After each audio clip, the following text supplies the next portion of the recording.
Divisional, departmental, and individual objectives explain that once corporate objectives have been established, they need to be broken down into specific targets for separate divisions, departments, and, ultimately, individuals. Once the divisional objectives have been established, then these can be further divided into departmental objectives and budgets and targets for individual workers.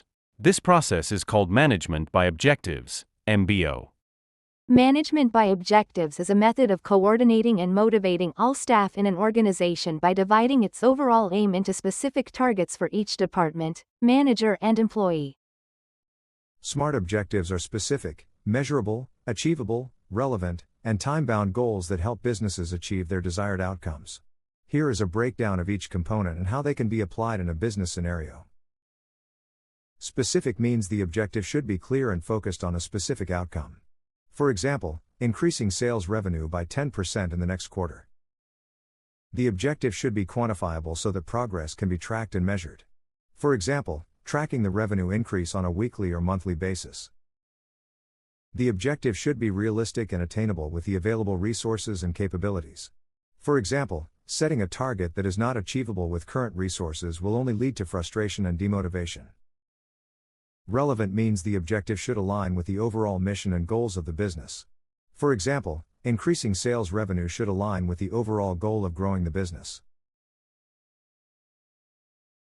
Finally, time-bound explains the objective should have a specific deadline for completion. For example, increasing sales revenue by 10% in the next quarter. There are certain advantages and disadvantages of using SMART objectives.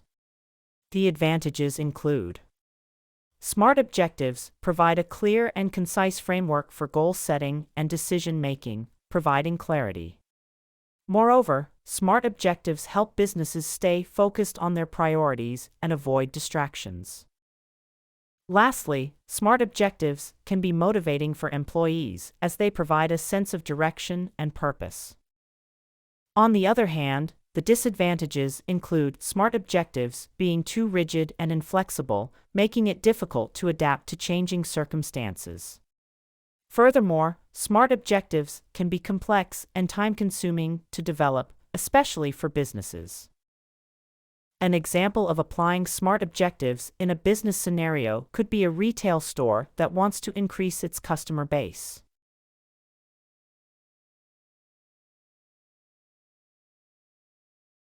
The specific objective in this case would be to increase customer base by 10% in the next quarter by targeting younger demographic. While this could be made a measurable objective by tracking the number of new customers acquired on a weekly basis. It could be achieved by setting realistic targets that take into account current resources plus capabilities.